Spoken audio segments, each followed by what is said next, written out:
Avertissement, cet épisode évoque du sexe et du sexe. Bienvenue dans Marie sans filtre. Je m'appelle Marie-Albert, je suis aventurière, journaliste et autrice féministe. J'ai 27 ans et j'habite nulle part. Je me définis comme une femme cisgenre, pansexuelle, blanche, jeune, mince, athée et valide. Et aujourd'hui, mon épisode s'appelle Survivor Tour 2. Je survis au mauvais sexe, donc un épisode sur le mauvais sexe. J'ai déjà parlé pas mal de sexe dans les autres épisodes de Marie sans filtre, mais là je viens de vivre une expérience assez banale et je pense que ça illustre pas mal le sujet du mauvais sexe. En ce moment je fais mon Survivor Tour, mon tour de France à pied. J'enregistre cet épisode en juillet 2021. Je me trouve actuellement dans le Finistère et au moment où j'enregistre l'épisode, je me trouve plus précisément à côté de la pointe du Petit Minou et de la pointe du Grand Minou. Là, je suis à quelques centaines de mètres du phare du Petit Minou. Donc voilà, je trouve que c'est assez drôle de mentionner ces noms-là, sachant le sujet de l'épisode. Et j'arrive à Brest demain. Donc voilà, je suis au milieu du Finistère. Mon Survivor Tour, c'est un tour de France à pied contre les violences sexistes. Je l'ai commencé le 1er juillet 2020. J'ai marché de Dunkerque à Lannion. Et cette année, en 2021, je l'ai repris le 10 juin à Lannion pour aller jusqu'au bassin d'Arcachon que je vise pour le 10 octobre.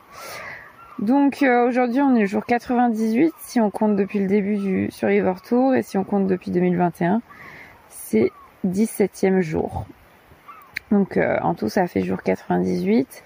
Aujourd'hui, j'ai fait 16 km et donc ce qui fait qu'au total, j'ai parcouru 1836 km depuis Dunkerque. L'été dernier, j'ai fait des épisodes spéciaux pendant mon Survivor Tour. Il y avait l'épisode je survis seule au fond des bois, ce que je vous recommande si vous demandez pourquoi là, alors que j'enregistre cet épisode au fond des bois également, je n'ai pas peur, je suis sous ma tente et je passe tout l'été à peu près comme ça. Pourquoi au fond des bois, on ne craint rien. Le deuxième épisode, c'était j'ai survécu à une agression sexuelle, c'était par rapport à un exhibitionniste qui se masturbait devant moi que j'avais rencontré sur le chemin. Et puis le troisième épisode, c'était je survis à l'abstinence sexuelle parce qu'à l'époque j'étais abstinente, je ne couchais avec personne. Et le quatrième épisode, c'était je survis à la noyade puisque j'ai failli me noyer dans une baie en Bretagne, dans les Côtes d'Armor, en voulant traverser à gué un petit ruisseau d'une baie. Or la marée montait très vite et je me suis fait prendre et j'ai paniqué, donc j'ai failli me noyer. Vous pouvez écouter cet épisode si vous voulez savoir ce qu'il s'est passé. Donc ces 4 épisodes du Survivor Tour 2020, voilà, je les ai publiés en temps réel l'été dernier dans Marie sans filtre et là je recommence à en faire. Donc cet épisode je survis au mauvais sexe. En fait, pour introduire, il faut préciser que je suis abstinente sexuelle, donc j'ai pas touché qui que ce soit sexuellement parlant, j'ai pas eu de relation quelle qu'elle soit. Même par texto, rien du tout. Depuis le 15 mars 2020, donc à peu près avant le premier confinement, avant la crise du Covid, et à l'époque, je datais des mecs sur des applis de rencontres, par exemple OkCupid, et j'étais dans une démarche de me dire j'étais déjà misandre, je détestais déjà les hommes, j'étais déjà pansexuelle, je voulais plus trop coucher avec des mecs, mais j'en étais quand même encore à me dire que il fallait... Là, j'étais vraiment sympa. À cette époque-là, je me disais, ok, je suis dépendante affective, donc c'est moi le problème, c'est moi qui fais peur aux hommes, c'est moi qui en demande trop, donc je vais être cool. Du coup, en début 2020, j'ai daté plusieurs mecs comme ça, plusieurs fois. J'ai eu des relations un peu suivies avec plusieurs mecs que j'avais rencontrés sur des applis de rencontres à Paris, quand j'habitais à Paris. Et j'étais super sympa, je les laissais me donner des miettes de pain, me traiter mal, me donner peu de nouvelles, voilà. Donc voilà, j'ai relationné avec ces mecs-là jusqu'au confinement et je me suis rendu compte qu'en fait, pendant le confinement, j'en avais rien à foutre de leur gueule et que j'en avais marre de ces relations de merde, puisqu'ils me traitaient comme de la merde. Et donc, pendant le confinement, j'ai bloqué, à la fin du premier confinement, en juin, j'ai bloqué tous les mecs que j'avais, avec qui je relationnais vite fait sur WhatsApp. Et puis, je les ai prévenus, bien sûr, avant de les bloquer, car il ne faut pas ghoster les gens.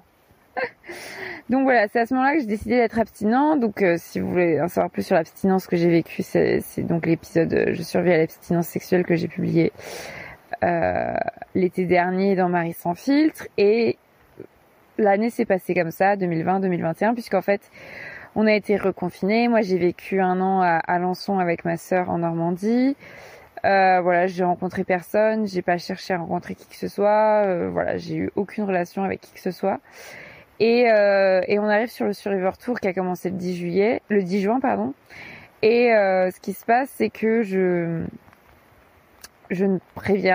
prévois pas de baiser plus cet été que l'été dernier, puisque l'été dernier, vraiment, il s'est rien passé. Je pensais vraiment rencontrer des mecs sur le chemin, puisque moi, j'ai plus de facilité à baiser avec des mecs, hein. Et en fait, cet été, ce qui s'est passé, je vais raconter l'histoire, parce que c'est pour ça que vous êtes là. Donc, il y a quelques jours, donc on est vendredi, donc lundi, il y a quelques jours. Ce qu'il faut savoir, c'est que je fais 2 jours de pause par semaine sur mon Survivor Tour. Donc je marche 5 jours, je fais 2 jours de pause au camping, je marche 5 jours, je fais 2 jours de pause au camping. Et quand je suis pas au camping, quand je marche, je dors donc dans la forêt, dans des champs, voilà. Et lundi soir, j'arrive au camping et je devais passer le mardi et le mercredi au camping. Souvent, je suis dans des campings qui sont à l'écart de tout, enfin qui sont des bleds, mais il y a rien pour manger ni rien. Donc, je fais du stop pour aller faire les courses le premier jour au camping pour avoir mangé pour les 2 jours en fait. Et je profite aussi du camping pour faire ma lessive, me laver, etc. Donc ce jour-là, je suis dans ce camping et mardi, donc il y a 3 jours, et c'était il y a 3 jours, j'ai l'impression que c'était il y a un siècle. Et je vais faire du stop pour aller au Super U pour acheter de la bouffe. Et en fait, je me rappelle, j'ai marché, c'est normal que je me rappelle vu que c'était il y a 3 jours, j'ai marché pas mal pour aller faire du stop parce que je voulais faire du stop sur une route qui allait directement au Super U. Et en arrivant sur cette petite route, je me rends compte qu'en fait, il y a aucune voiture qui passe. Genre, c'est désert, c'est milieu de journée du mardi. Enfin, c'était un bled où il y avait personne. Le camping, il était vide. Je me sentais hyper seule, hyper mal.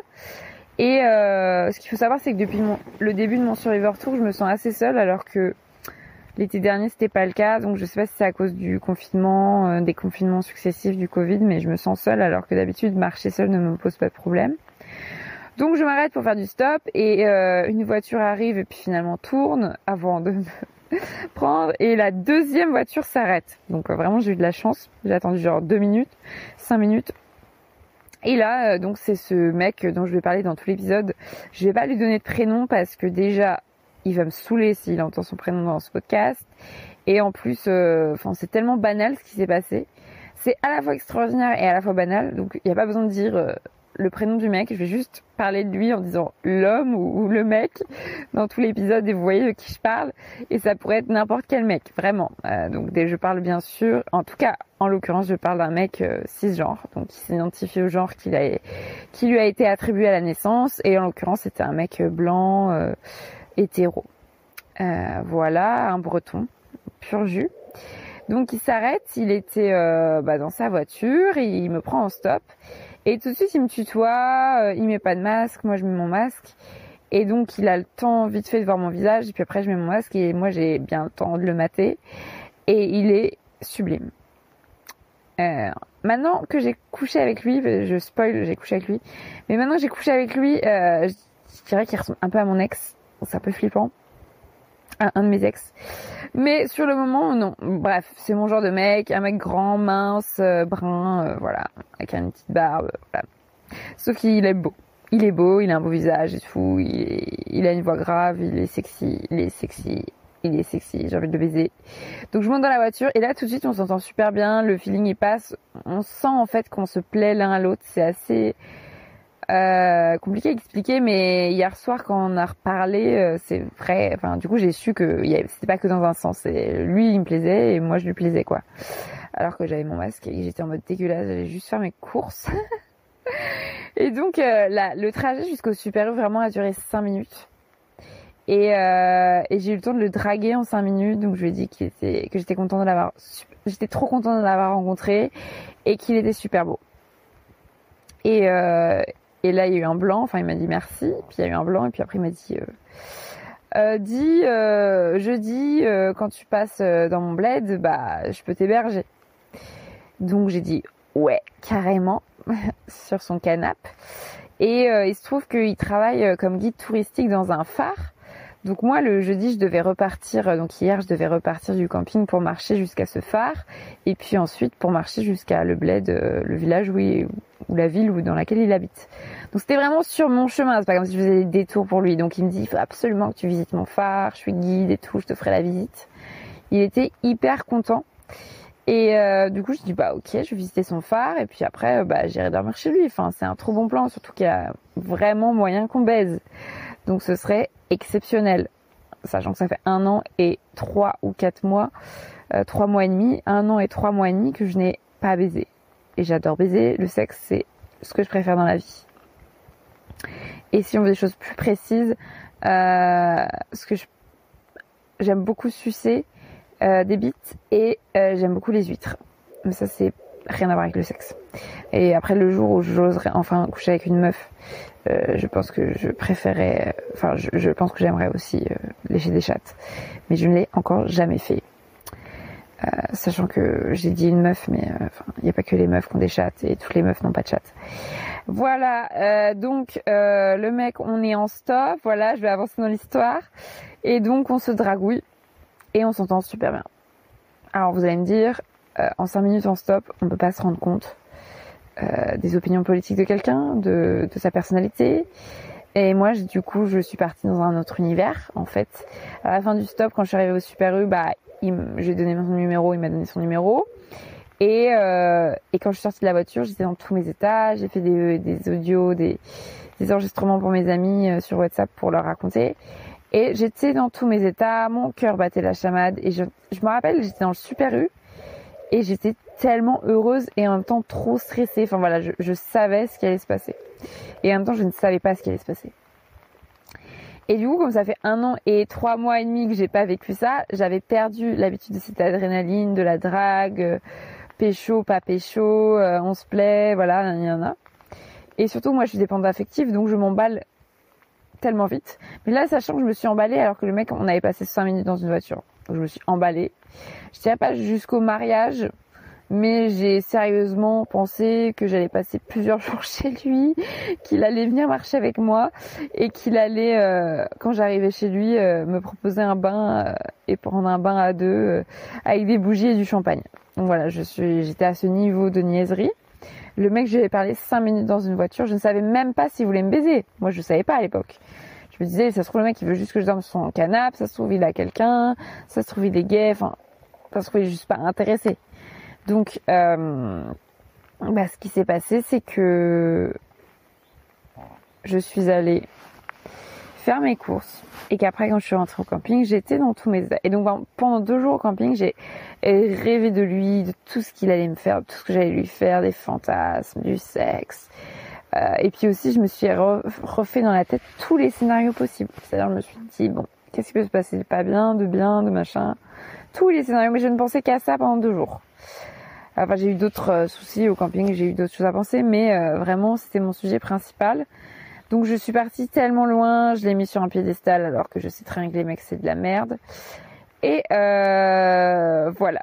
J'étais hyper stressée, donc le jeudi, hier matin, je me réveille, je suis stressée, je me réveille à 8h, je suis nouée, j'ai beau faire de la méditation, la cohérence cardiaque, il n'y a rien qui vient à bout de mon stress, et sauf la marche. Du coup, je pars en fait du camping, puisque je devais quand même marcher 22 bornes, enfin, en tout cas 18 jusqu'au phare, puis encore 4 jusqu'à chez lui. Donc on avait rendez-vous au phare et en fait moi je savais qu'il finissait le taf à 19h30 ou 19h45, donc je me suis dit il faut vraiment que j'aille hyper lentement aujourd'hui parce que faut quand même que je l'attende jusqu'à 19h30. Moi, normalement, ma journée de marche, ça se finit à 17h, 18h. Voilà, je vais pas trop au-delà. Et du coup, je me promène. Vraiment, je passe toute la journée à marcher hier et je vais le plus lentement possible, sachant que c'était une grosse journée, il y avait beaucoup de dénivelé et j'ai rencontré pas mal de monde sur la route parce que je parle strictement à toutes les personnes que je rencontre. Et j'arrive au Conquet, qui est une ville, voilà, enfin une ville sympa à côté de Brest, sur la côte. Et voilà, et puis après j'arrive à son phare.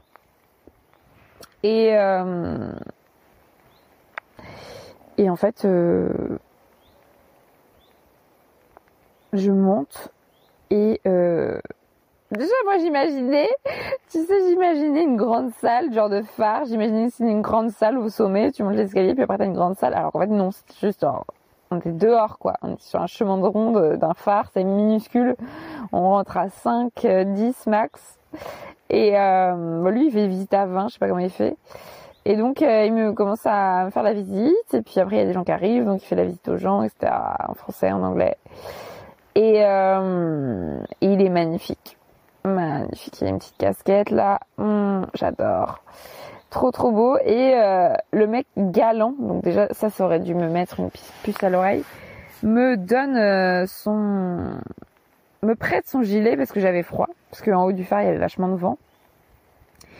Et puis, il a des références dans ses explications, genre Napoléon Ier, Louis XIV, enfin, très très vieille France. Et puis, voilà, il dit, ouais, les Français, vous savez, la Révolution, ils se sont massacrés entre eux, il y a eu 300 000 Bretons et Vendéens qui sont morts parce qu'ils étaient contre la Révolution, enfin... Il y a des trucs assez réac, mais sur le moment, je me dis c'est une visite quoi à guider. Le mec il parle que d'hommes, de grands hommes de l'histoire. Enfin, ça, pour l'instant, ça n'a rien de choquant quoi. Et c'est magnifique cet endroit. Je peux pas vous dire où c'est, mais c'est magnifique. et c'est superbe. Donc c'est un endroit secret. J'espère que vous y irez bientôt dans ce phare. Et donc après je remarche quelques bornes jusqu'à son bled, sa ville, et je me pose sur la terrasse d'un hôtel juste à côté de chez lui pour boire une bière. Et en l'attendant, parce qu'il avait pas fini le taf, et lui il revenait en voiture. Et là je rencontre des plongeurs biologistes marins au bar de l'hôtel, enfin ma vie quoi. Donc ils me racontent comment ils plongent dans la mer pour faire des études et tout de biologie marine. Et ils me montrent leurs photos de dauphins et blablabla. Et là le mec, le breton qui devait m'héberger, notre guide de phare arrive et puis on va chez lui. Et là, j'arrive chez lui, donc il habite dans un appart, et genre je prends une douche, je me mets sur le canapé. On commence à boire du vin, à fumer des clopes, voilà, à manger des chips, la soirée quoi. Et là, il s'est passé genre 5 minutes et le mec commence à parler de politique. Et en fait, je fais cet épisode aujourd'hui parce que c'est le lendemain de ce qui s'est passé, mais j'ai déjà oublié la majorité de ce qu'il m'a dit, mais il m'a dit des horreurs. Et donc là, il commence à me parler de politique et puis il me dit, voilà, je lui dis que j'ai vécu en Russie 1 an et il commence à partir sur la Russie, à me dire, oui, mais en France, on considère pas bien la Russie, on est vraiment les petits chiens de l'Amérique. L'autre jour, je sais pas quoi, pendant le mandat d'Hollande ou je sais plus quand, et on devait vendre des bateaux de guerre à la Russie, puis finalement on s'est fait taper sur les doigts par les Américains, du coup on n'a pas vendu les bateaux de guerre à la Russie, c'est scandaleux, il faut se rapprocher des Russes, il faut arrêter de faire les chiens de l'Amérique, blablabla, blablabla, et il part dans son délire russophile, et là je me suis dit, qu'est-ce qui va se passer? En fait, tout s'est écroulé d'un coup, parce que moi, je rappelle que j'avais mis ce mec sur un piédestal où on allait prendre un bain et boire du champagne, et c'était évident que ce serait un mec de gauche. Enfin, je sais pas, il m'a pris en stop. Et je ne baisse qu'avec des mecs de gauche. Bon, non, en fait, mais bref. Et en fait, chez lui, il n'avait pas de baignoire, bien sûr, puisque la plupart des gens n'ont pas de baignoire, Marie. Et donc, j'ai pris une douche. Et donc là, il commence à me parler de politique et je me dis, mais en fait, c'est un enfer. Genre, ce mec est de droite. Et tu te dis, c'est pas grave qu'un mec soit de droite, c'est pas comme si c'était l'amour de ma vie, on s'en fout. On peut baiser des mecs de droite, mais en fait, c'est plutôt il commençait à s'énerver. En fait, il commençait à s'enflammer, à dire toutes ses positions politiques, et je me disais, ah non, mais là, c'est pas un truc de droite, là, c'est de l'extrême droite. En fait, là, il part loin. Il part très loin, et en fait, moi, j'ai pas envie de parler de ça. Vraiment, moi, j'ai pas envie de parler de ça. Je suis pas là pour débattre, en fait. Moi, j'ai juste envie qu'on boive et qu'on baise. Et je suis pas payée pour parler de politique, donc ça ne m'intéresse pas. Lui, c'est son truc. Et en fait, je sais pas ce qui s'est passé, mais je me suis sentie en insécurité parce que vraiment, je le voyais hyper agressif à parler de ça et à vouloir mon avis et à s'énerver tout seul en fait. Et en fait, j'ai paniqué. Vraiment, j'ai paniqué. Je me suis dit, je crois qu'il a dit d'autres trucs, mais voilà, je me rappelle plus trop. Et à un moment, je lui dis, bah écoute, je vais partir, en fait, ça va pas le faire, enfin, je peux pas rester. Parce qu'en fait, j'étais tellement déçue que je me dis, mais je vais pas rester avec un mec qui me parle de politique d'extrême droite toute la soirée, enfin, je vais péter un... Enfin, en fait, je me sentais en danger. En plus, tout le monde m'avait dit, fais gaffe quand tu vas chez ce mec, voilà, fais attention et tout. Et je me dis, mais ce mec est adorable, enfin, je vois pas ce qui peut se passer. Et en fait, c'était pas en 5 minutes dans la voiture ou en 20 minutes sur le phare que j'allais pouvoir me rendre compte de ses opinions politiques, de son degré de violence. Enfin, c'est pas écrit sur le front. Et du coup, là, j'ai paniqué. Je me suis dit, mais putain, mais là, je suis bourrée. J'ai déjà bu une bière. Là, je bois du vin. Ça se trouve, le mec, il a mis un truc dans mon vin. Le mec, il veut faire ce qu'il veut avec moi, en fait. Et je suis à sa merci. Et il veut casser de la féministe parce qu'en fait après il m'a dit qu'il m'avait googlé en fait avant que je vienne et qu'il savait que j'étais féministe et que lui il s'était dit ah ça s'annonce de bonnes conversations quoi. Donc lui il voulait débattre et j'étais en mode ah non mais le mec il veut casser de la féministe, il sait très bien que je suis pas d'accord avec lui et je me suis sentie hyper en danger. Donc voilà, je lui ai dit bah écoute je vais partir. Donc là il était hyper choqué et puis après finalement je suis restée. Puis on a commandé des pizzas, j'ai payé des pizzas, puis après on a mangé mais chacun 3 parts de pizza, enfin on n'avait pas faim. Et le mec dans la soirée il s'est enquillé 2 bouteilles de vin. Je rigole pas parce que moi du coup je ne buvais plus trop de vin car je voulais rester lucide et lui il s'est enquillé 2 bouteilles de vin. Surtout qu'il y a des gros clichés sur les Bretons qui boivent énormément, voilà. Donc lui il fumait énormément, il fumait de la beuh, il fumait des clopes. Il a bu son vin et moi à la fin j'ai commencé à reboire mais genre vers 1h du mat peut-être ou minuit. Enfin bref, la soirée suit son cours et en fait dès qu'il parle de politique je lui dis que je suis pas d'accord et je lui dis que je veux pas en parler en fait. Donc je coupe court à la discussion et donc après il commence à vouloir parler de féminisme et de me dire mais moi je suis d'accord, je suis contre le viol, contre le harcèlement de rue et contre le porno, nanana. Et il me dit bah je vais te raconter une histoire. Une fois ma mère elle m'a demandé de l'avancer en voiture sur 500 mètres pour aller au Leclerc parce que sur sa route les 500 mètres il y avait des clochards. C'est des gens qui ne font rien de leur vie, qui ne travaillent pas et qui boivent des bières toute la journée et qui font peur à ma mère. Mais tu te rends compte, c'est scandaleux, cette insécurité qu'elle a ressentie. Eh bien, j'avais envie de leur rouler dessus avec ma voiture. Et je sais pas, what? Tu sais, il partait trop loin. Et quand je lui avais dit que je me sentais mal dans cette insécurité, il me disait non mais moi je suis pas du tout violent. Moi je suis pas violent, hein. Moi je suis pas du tout violent.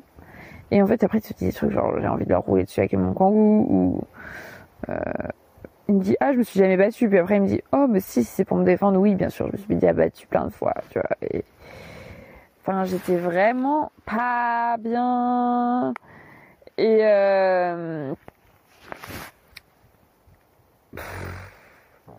en fait, la soirée avance et moi, je me dis, je vais pas partir parce que j'avais pris ma douche, j'étais installée. Je me disais, il y a quand même peu moyen qu'il m'agresse. Je suis juste dégoûtée, quoi. Je suis juste déçue, mais je vais rester là, je vais dormir là, sur son canapé, et puis voilà. Et du coup, j'arrêtais pas de dire, bon bah là, je vais me coucher, bon bah là, je vais me laver les dents. Et en fait, lui, il se couchait pas. Et en fait, quand il parlait, c'était un enfer. Mais je peux même pas vous dire tout ce qu'il m'a dit parce que, enfin, il avait des propos voilà racistes, transphobes, grossophobes, sexistes, mais il s'en rendait même pas compte. Il m'expliquait le féminisme et ce qui était bien dans le féminisme, et puis après il m'expliquait comment les féministes devraient faire, et que lui, il était contre tel genre de féminisme. Enfin, je lui avais pas demandé son avis en fait. Et il voulait débattre de ça, mais moi je ne voulais pas débattre. En fait, je suis pas là pour débattre avec un mec qui n'a jamais lu un seul livre sur le féminisme, qui est juste là pour me casser, qui est un mec de droite. Et voilà, je n'ai pas envie de faire ça en fait. Je suis pas payée pour ça. Et en fait, dès qu'il arrêtait de parler, dès que je le coupais ou quoi, et qu'on se regardait, mais genre qu'on parlait pas, il y avait le truc qui se remettait à zéro. En fait, on était à nouveau attirés l'un par l'autre. Et genre, il m'excitait tellement, mais j'avais vraiment envie de le pécho. Et donc lui, moi j'étais allongée sur le canapé, et lui il était sur un fauteuil en face, et j'avais vraiment trop envie de l'embrasser. Et en même temps, je savais pas comment me rapprocher de lui parce que lui, il faisait aucun pas en avant. Pour le coup, tu vois, il essayait rien. Et moi, j'étais pas très bourrée, donc c'est même pas une question d'être bourrée en fait. C'est juste comme je savais que c'était un facho, j'avais pas vraiment envie d'aller vers lui non plus, quoi. J'étais vraiment mal à l'aise. Et puis à un moment, il allait fumer, je suis allée fumer avec lui. Puis à un moment, il s'est rassis sur le fauteuil, je me suis assise sur le tabouret juste en face. Et là, il a commencé à me pécho. Et moi je me disais moi j'avais juste envie de lui faire des câlins en fait. Moi j'adore ça, on se fait des câlins, voilà, on se touche. Enfin moi j'ai pas fait ça depuis 1 an et 4 mois, 3 mois et demi. Et du coup je voulais juste faire des câlins et en fait lui il voulait juste me pécho, donc il commençait à m'embrasser, à me toucher les seins et tout et tout. Et c'est vrai que c'est assez rare les mecs qui me laissent faire des câlins. Genre, en gros, quand on sent qu'on va se pécho, il faut que ça aille hyper vite. On s'embrasse, on se déshabille, on baise. Alors qu'en fait, non, moi j'aime bien genre que ça dure des heures, qu'on se fasse des câlins, qu'on se touche tranquille, qu'on reste habillé, enfin, que l'excitation monte. Enfin, voilà, c'est trop stylé. Et lui, il était en mode hyper pressé. Et mais voilà, après on s'embrasse et il embrasse bien et je me sentais hyper bien et du coup on commence à se pécho, à se toucher machin et à un moment on change de position et je lui dis bah viens on va dans le lit, dans son lit à lui parce que moi j'aime bien faire fricoter sous la couette, j'adore. Et lui me dit non, si on va dans le lit je vais m'endormir. Donc on va sur le canapé, mais il était genre minuit je pense. Et du coup on va sur le canapé et on baise. On fait pas de pénétration vaginale parce que j'ai une vestibulodynie. Si tu sais pas ce que c'est qu'une vestibulodynie, je te conseille d'écouter l'épisode de Marie sans fil qui s'appelle J'ai tellement mal à la chatte. Et donc je lui dis dès le début, pas de pénétration, j'ai un problème, j'ai une maladie. Le mec, tout ce qui l'intéresse c'est de savoir si elle est sexuellement transmissible, bien sûr. Et donc pas de pénétration. Et donc le mec ni une ni deux me doite. Aux dernières nouvelles, doiter une meuf, c'est de la pénétration. Mais bon, soit c'était sympa. Et voilà, me touche, je le branle, je suce, machin. Et franchement, c'était stylé. Franchement, il m'excitait de ouf. Après, maintenant, je dois préciser un truc qui est important, c'est que pendant toute la soirée, il y a 3 trucs que j'ai retenu qu'il a pas fait. En fait, qu'il a dit qu'il ferait et qu'il a pas fait. Et ça, c'est classique. Déjà, un truc un peu anecdotique, c'est que pendant toute la soirée, il mettait de la musique. Et il arrête pas de me demander, mais tu veux mettre ta musique, mets ta musique, tu veux écouter quoi comme musique? Et moi, je ferai un épisode sur ça dans Marie sans fil bientôt sur la musique, mais c'est un sujet en soi, en fait, la façon dont les goûts musicaux des femmes sont toujours ridiculisés. Et surtout par les hommes en fait. Et moi dès que je mets ma musique avec des mecs, ils se foutent tout le temps de ma gueule.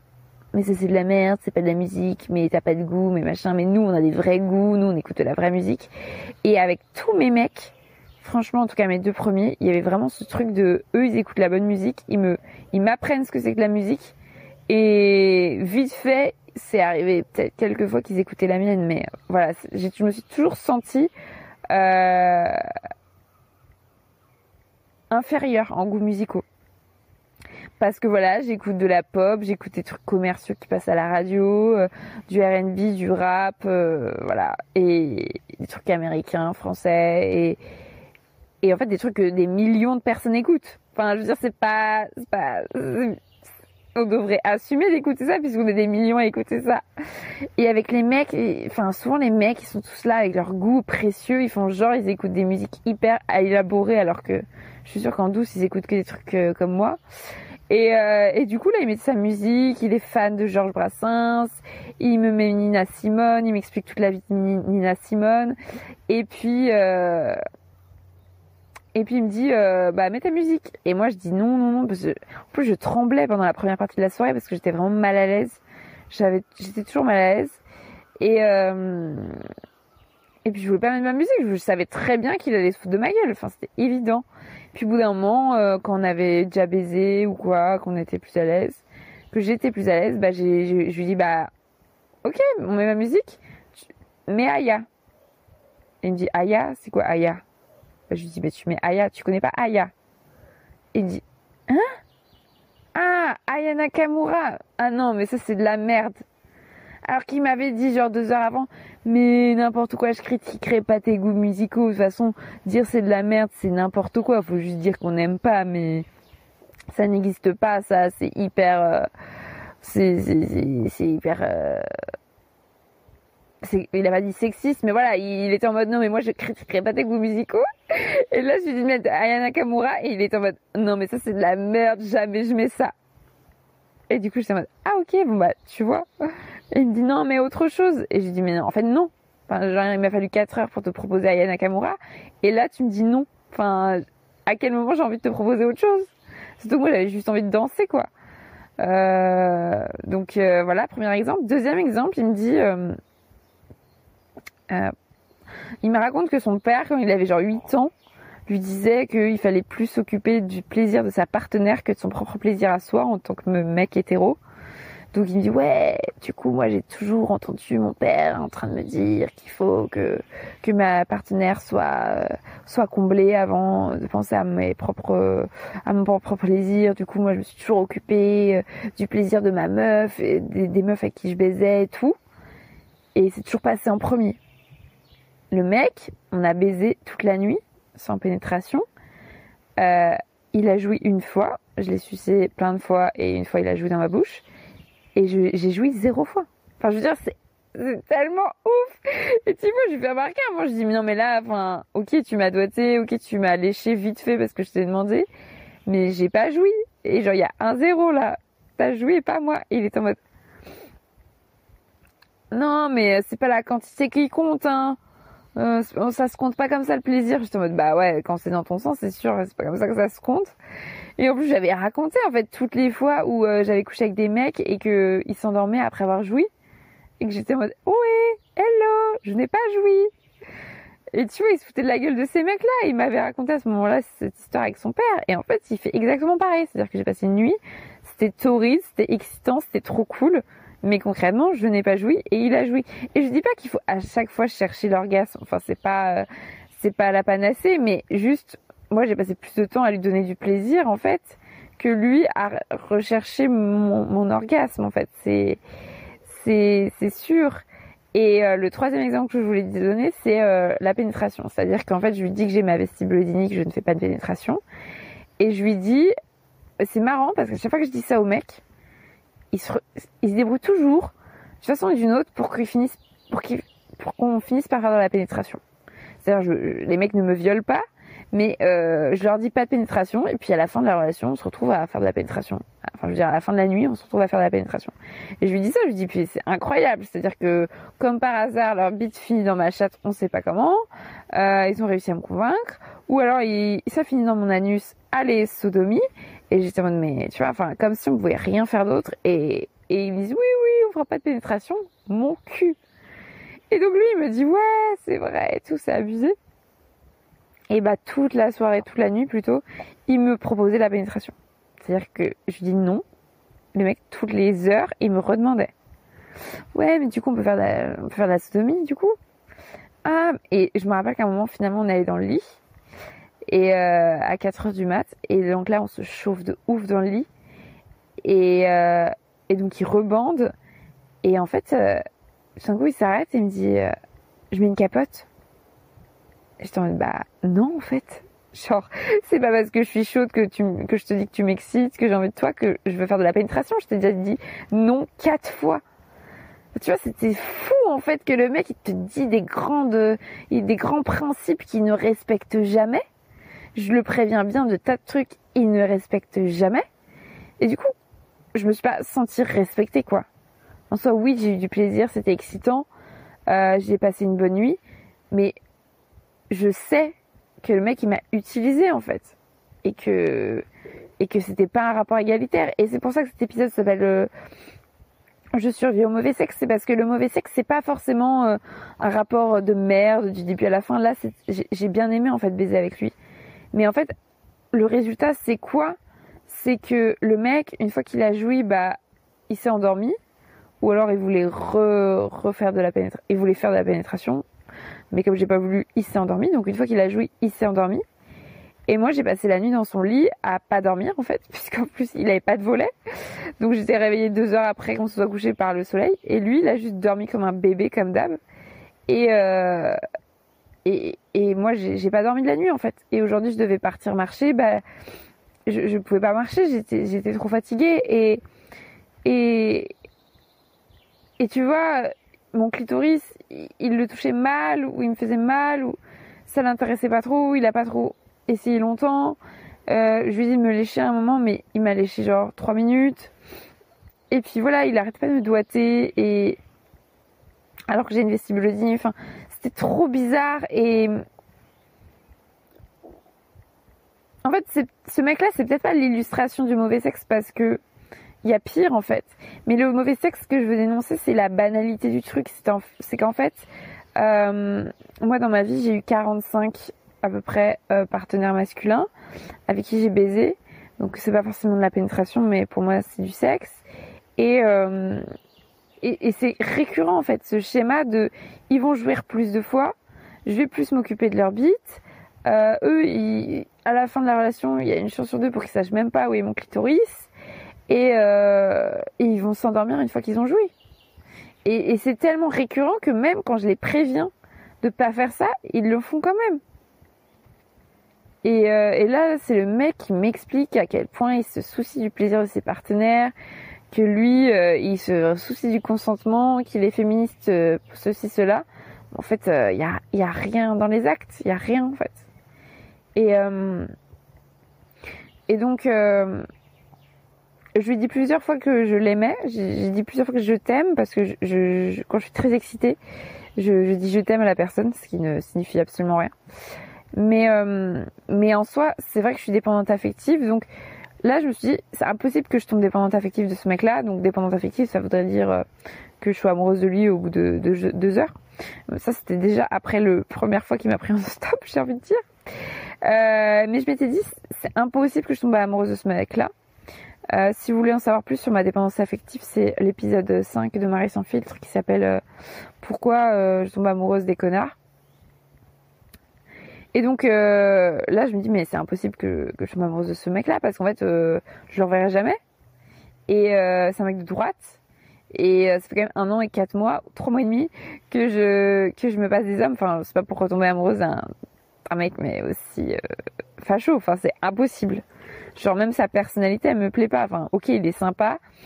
Ah, et pendant la soirée, il arrêtait pas de dire bon, ça va, hein, moi je t'ai pris en stop, je t'ai prise en stop, je t'héberge gracieusement, je t'ai fait la visite du phare, donc hein, tu te calmes. Hein.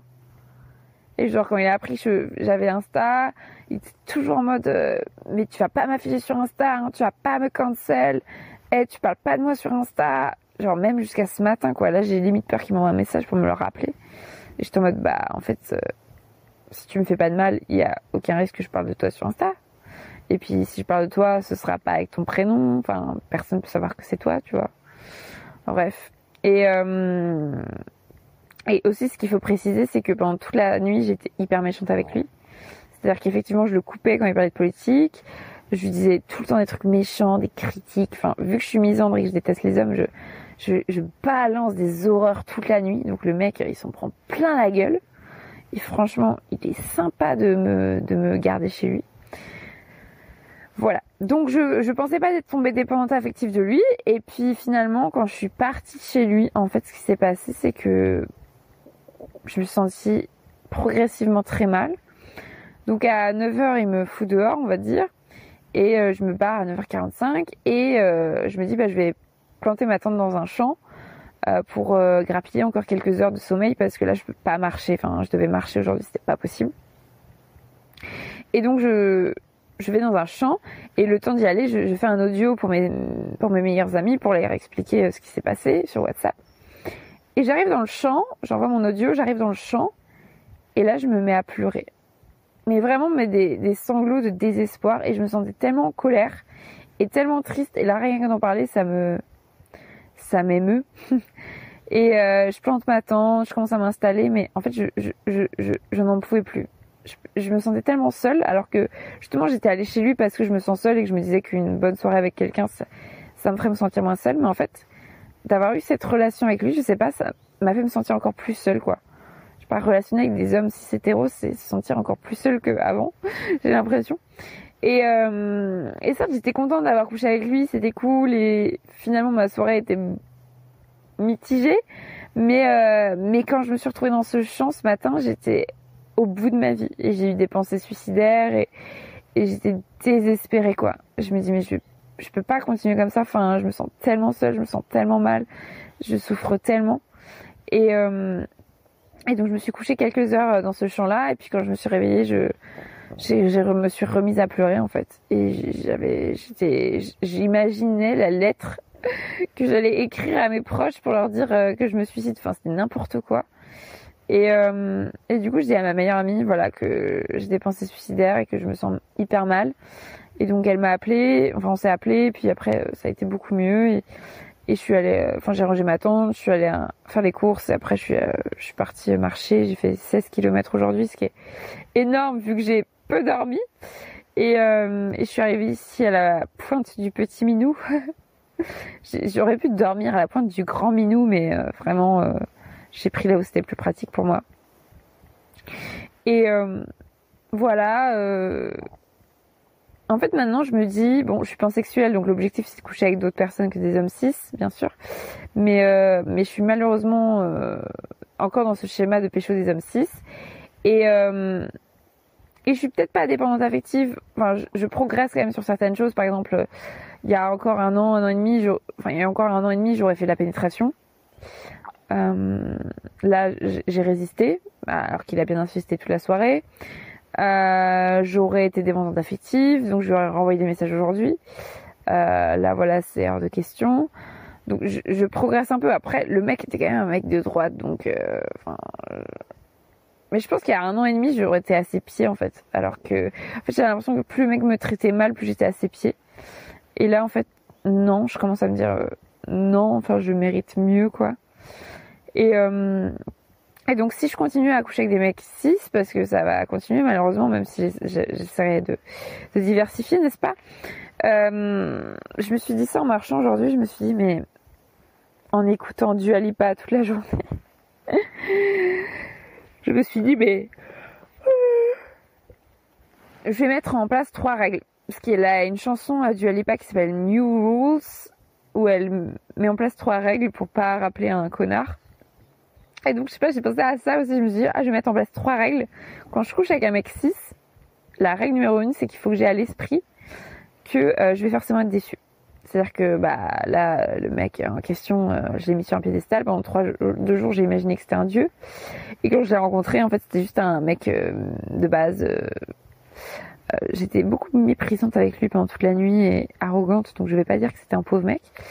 C'était juste un mec de base, un mec de droite quoi. Et voilà, on était juste pas du tout fait l'un pour l'autre. Et donc ma première règle, c'est quand je rencontre un mec et quand je sais que je vais coucher avec lui, il faut que je garde à l'esprit que je vais forcément être déçue. Genre vraiment, ça va être un mec pas intéressant. Ça va être un connard. Voilà, tout ce que tu veux. La deuxième règle, c'est de me dire que quand je fais du sexe avec un mec, ça va forcément être bof. Genre, il va forcément prendre plus de plaisir que moi. Il va jouir plus que moi. Je pense que c'est hyper important que je garde à l'esprit ça. tout ça, c'est des règles. Hein. Je veux dire, ça peut arriver que, à l'inverse, un mec me déçoive pas ou que je prenne plus mon plaisir que lui. Mais c'est tellement rare, si tu veux, qu'on va faire des règles sur la majorité. Et la troisième règle, c'est que le lendemain d'avoir couché avec un mec, eh ben, je me sens toujours mal. Vraiment, je remonte les 45 mecs avec qui j'ai couché. C'est très fréquent que le lendemain de notre première nuit ensemble, je me sente mal. Ne serait-ce parce que j'ai bu de l'alcool, j'ai fumé des clopes, j'ai pas dormi. Donc il y a un truc de descente en fait, de drogue. Et aussi de drogue d'hormones en fait, d'adrénaline, d'ocytocine, de l'amour, du sexe. Enfin, tout ça, ça me manque quoi. Je suis en manque le lendemain. Et ça m'a fait quand même des pensées suicidaires ce matin alors que, globalement dans ma vie en ce moment, je suis heureuse. Et du coup, c'est évident que les lendemains de shop, en fait, de sexe avec des mecs, il faut que je sois bien entourée, il faut que je fasse des trucs cool, il faut que je prenne soin de moi, et il faut que je garde à l'esprit que ça va être dur, en fait, que je sache d'avance, parce que j'avais pas du tout prévu qu'aujourd'hui je me sente aussi mal. Et donc j'ai appelé ma meilleure amie, mais c'est vrai que les fois, par exemple, où je me rappelle où j'ai bien vécu les lendemains de pécho, les lendemains de sexe, c'est des fois où j'étais avec mes amis. Une fois, j'étais à Lille, j'étais à Sciences Po Lille, et genre, j'ai pécho un mec, et le lendemain, j'ai passé toute ma journée avec mes potes, et le sexe avec ce mec, c'était naze. Mais en fait, le fait d'avoir passé toute la journée avec mes potes, c'était trop cool. Donc c'est trop agréable de pouvoir débriefer, de pouvoir parler d'autres choses aussi, d'être entouré, quoi. Donc voilà. Et donc ces trois règles, je pense qu'il faudra les avoir à l'esprit. Et du coup, ce qui reste, c'est que tu dis, bon, si le mec te déçoit, si le mec prend plus de plaisir que toi, et si le lendemain tu passes une mauvaise journée, c'est quoi l'intérêt de pécho des mecs, tu vas me dire, tu vois. Donc moi, je dirais que l'intérêt pour moi de faire du sexe avec des mecs, c'est que j'en ai envie, que j'aime le sexe et que j'ai quand même du plaisir. Mais du coup, pour maximiser ce plaisir, je rajouterais une quatrième règle qui est, dire ce que je veux, quoi. Et c'est chiant parce que hier je lui ai dit est-ce que tu peux me lécher la chatte, et il l'a fait, mais il l'a pas fait suffisamment bien et suffisamment longtemps pour que je jouisse. Mais c'est vrai que je peux pas espérer qu'un mec me sustente, me fasse du bien si c'est pas si je lui dis pas ce que je veux. Parce que vraiment il se creuse pas trop la tête eux-mêmes, et du coup je suis obligée de dire ce que je veux. Et il faudra le faire toujours en fait. Et il faudra le faire plusieurs fois, il faudra dire précisément, il faudra insister. Et c'est chiant parce que j'ai pas envie de faire leur mère, quoi, d'être derrière en mode allez, vas-y, courage, essaye encore, appuie là. Genre j'ai l'impression qu'il faut insister un milliard de fois, alors que moi je les suce. Si je leur fais mal pendant que je les suce ou je les branle, ils m'expliquent comment faire, mais c'est moi, je suis curieuse d'apprendre et de faire bien, quoi, et de leur faire plaisir. Et eux, c'est genre ils te mettent 3 doigts dans le vagin et après ils sont en mode c'est bon, les préliminaires c'est terminé. What, quoi, c'est l'enfer. Donc voilà, il faudra toujours rester derrière ces 4 règles, et je vais en festival dans une semaine, donc il y a intérêt à ce que ce soit respecté. Mais voilà, pour conclure sur le mauvais sexe, en fait, cet exemple, c'était pour dire à quel point, je pense que si tu l'as écouté, cet épisode, si toi ça t'est déjà arrivé aussi, tu vois ce que je veux dire, en fait. Ce genre de relation où, on s'excite, on se plaît, mais en fait, quand on creuse, on n'est pas vraiment fait l'un pour l'autre. Mais ce qui serait cool, c'est d'avoir du respect l'un pour l'autre et de faire d'avoir une relation sexuelle égalitaire. Et aujourd'hui, ce n'est pas le cas, en fait. Les relations sexuelles égalitaires, ça n'existe pas, ou en tout cas, j'en ai très peu eu. Et je me rappelle qu'une seule fois dans ma vie, le mec n'a pensé qu'à mon plaisir et je n'ai rien fait pour lui.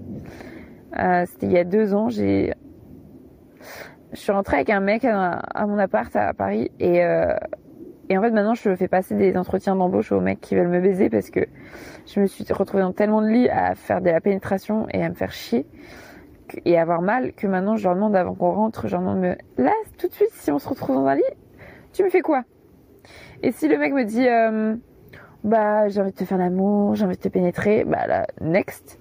Par contre, s'il me dit des trucs plus originaux, genre j'ai trop envie de te lécher la chatte, mais genre pendant des heures, et te frotter les lèvres et pincer ton clitoris et te faire jouir toute la nuit, bah là, tu vois, je trouve ça plus intéressant. Il y a plein d'autres choses qu'on peut faire, mais ça, je trouve ça cool. Donc, ce mec-là, en l'occurrence, il y a 2 ans, bah, il m'avait répondu la deuxième option. Donc, je l'emmène chez moi. Et on se pécho sur la route. Et en fait, j'étais pas du tout excitée par lui. C'est-à-dire, j'avais pas du tout envie de faire l'amour avec lui. Enfin, en tout cas, j'avais pas envie de lui faire du bien. Par contre, lui, il avait très envie de me lécher la chatte. Et j'avais très envie qu'il me lèche la chatte. Et ben, on est arrivé chez moi, il m'a léché la chatte. Mais c'était les meilleurs cunis de ma vie, parce qu'il m'en a fait plusieurs, j'ai joué plusieurs fois. En quelques heures, ça a été très rapide. Enfin, je veux dire, il a passé que 2 heures chez moi, je pense. Enfin, ça a pas duré longtemps du tout. Hein. Et en fait, c'était un dieu.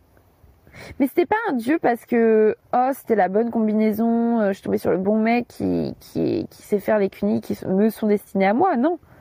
Je suis tombée sur un dieu, enfin, je suis pas tombée sur un dieu, je suis tombée sur lui parce que lui, il s'est entraîné, en fait. Genre, il a fait des milliers de cunis à des milliers de meufs, il adore faire ça, et il sait très bien ce qui fait du bien. Alors après, en fonction des personnes, c'est différent. Chacune a des vulves différentes, des clitoris différents. Mais là, il savait exactement comment me frotter les lèvres, comment prendre mon clitoris, mon capuchon, comment toucher mon sexe. Et genre, ma vestibulodynie, elle était partie dans un autre univers, en fait. Je mouillais. Et c'était plus que de la mouille, en fait. Mon sexe, il gonfle. Je sais pas si ça vous est déjà arrivé, mais moi, quand je suis hyper excitée, mon sexe, il gonfle. Mais là, il a gonflé, mais il était énorme. Enfin, pas énorme, mais moi, j'avais l'impression qu'il était plein de sang. Et il me faisait jouir. Et moi, en général, quand un mec me fait un cuni, je suis obligée de penser à autre chose pour jouir. Je suis obligée de penser à un porno ou à un fantasme que j'ai pour jouir parce que voilà, sinon c'est laborieux, sinon ça dure 1000 ans.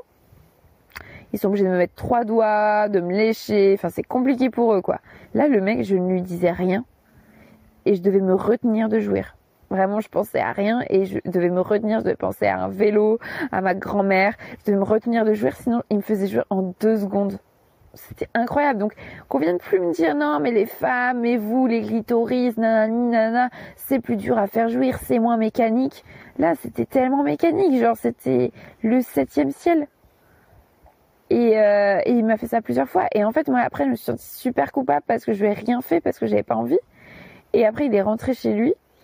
Et en fait, bah, je pense qu'il a passé, enfin, c'est sûr même, il a passé un bon moment et moi aussi. Et j'ai jamais voulu le revoir parce que moi, je voudrais juste qu'il me lèche la chatte. Non, mais après, je trouve ça quand même un peu gênant de se faire lécher la chatte par quelqu'un que je désire pas. Voilà. Et du coup, pour revenir au mauvais sexe, moi, j'ai souvent l'impression en fait que les mecs avec qui je baise n'aiment pas le sexe. Pour moi, le sexe, en tout cas ma définition du sexe, c'est passer un moment d'intimité, à se toucher, à s'embrasser, à s'exciter, à se prendre, à se faire jouir de façon partagée en fait. C'est genre moi j'ai autant de plaisir à recevoir de la personne qu'à en donner, mais à un moment donné il faut que ce soit égalitaire. Ça m'intéresse pas. Pendant des années, voilà, je me suis occupée que des mecs et j'avais rien. Et au bout d'un moment, enfin, ça m'a saoulée parce que il se trouve que moi j'ai découvert le plaisir à deux. Mes premières relations quand j'avais 16 ans, 17 ans, c'était égalitaire et on avait autant de plaisir l'un l'autre et c'était trop cool. Et du coup, moi j'ai envie de revenir à ça. Dès que je suis arrivée dans la caisse pénétration, les mecs sont fixés sur la pénétration. Et maintenant que je dis que je veux plus de pénétration, bah ils sont fixés sur le fait que je leur suce la bite ou qu'ils me sodomisent. Mais en fait, j'ai pas l'impression qu'ils aiment le sexe en fait. Parce que pour moi, aimer le sexe, ça voudrait dire y passer des heures. Moi, en fait, j'ai pas envie d'aller dormir quand on baise. J'ai pas envie qu'on aille se coucher. J'ai pas envie de m'endormir. J'arrive même pas à dormir, en fait, avec des mecs dans mon lit. Je suis juste trop excitée. Et le matin, quand je me réveille, j'ai trop envie de remettre le couvert. Et ce matin, le mec, il me dit « Oh non, mais moi, le matin, j'aime pas faire l'amour. » Moi, je suis en mode mais là, il nous reste 6 minutes. Vas-y, baise-moi. Moi, j'aimerais faire ça des heures et des heures et des heures et se prendre des heures et des heures et des heures et se lécher des heures et des heures et des heures. Et eux, j'ai l'impression, souvent, c'est ah, c'est bon, j'ai joui, je vais dormir, au revoir. Pour moi, c'est pas ça, aimer le sexe. Donc pour moi, fondamentalement, ces mecs-là n'aiment pas le sexe, en fait. Donc je vois pas comment ça peut être épanouissant pour eux ou pour moi. Juste qu'ils se vident les couilles, en fait. Ça n'est pas passionnant. Et donc le mauvais sexe, après j'ai fait une vidéo YouTube, hein, si tu veux aller la voir, si tu l'as pas vue. J'ai fait 2 vidéos YouTube et la première s'appelle ma première sextape et la deuxième s'appelle ma deuxième sextape, ma seconde sextape. Et la seconde sextape c'est vraiment sur le sexe, c'est pas du tout des sextapes en fait, c'est des vidéos dans lesquelles je parle de mes relations avec les mecs. Et la première vidéo c'est sur la charge émotionnelle, enfin le fait que quand je relationnais avec des mecs, sur les applis et tout, le fait qu'ils me traitent mal. Et la deuxième vidéo, ma seconde sextape, c'est sur l'aspect sexuel. Enfin, quand on baise, en fait, tout ce qui va pas. Donc, le mauvais sexe, je parle de ça en long, en large et en travers dans cette vidéo. Si tu veux la regarder, elle est marrante. Et je voulais quand même en parler dans mon podcast parce que moi, je trouve ça triste, quoi. Je trouve ça triste et les relations du futur, c'est pour moi égalitaire, en fait. Et si on veut pas attendre 105 ans, 100 000 ans que les mecs cis changent, enfin, il faut aller vers d'autres personnes, des personnes qui sont pas des mecs cis, en fait. Parce que là, ce qu'ils nous proposent, c'est très pauvre. Donc ça peut être bien comme ça pour un coup d'un soir quand on veut prendre les choses en main, quand on est prête à lui expliquer comment fonctionne un clitoris, et quand on est patiente. Mais sinon, c'est une perte de temps sans fin. Après, moi, j'adore sucer des bites, hein. Mais voilà, je ne veux pas que donner, en fait. Je veux aussi recevoir. Donc mon objectif, ça va être de me respecter, en fait, de me faire passer toujours en premier quand je baise un mec et de baiser le moins de mecs possible, bien sûr. Mais vu que ma libido est revenue comme jamais, c'est compliqué. Voilà pour l'épisode du jour. J'aurais aimé mettre en bande son Aya Nakamura, évidemment, pour faire plaisir à notre amie, mais cet épisode est enregistré depuis ma tante. Donc il n'y aura pas de montage et il sera diffusé tel quel.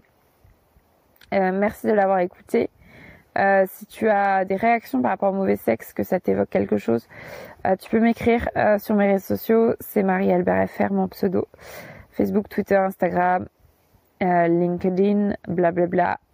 Et si tu veux soutenir Marie sans filtre ou mes podcasts en général, ou mon Survivor Tour, mon Tour de France à pied en général, tu peux contribuer à ma cagnotte Tipeee dont j'ai mis le lien dans la description de l'épisode.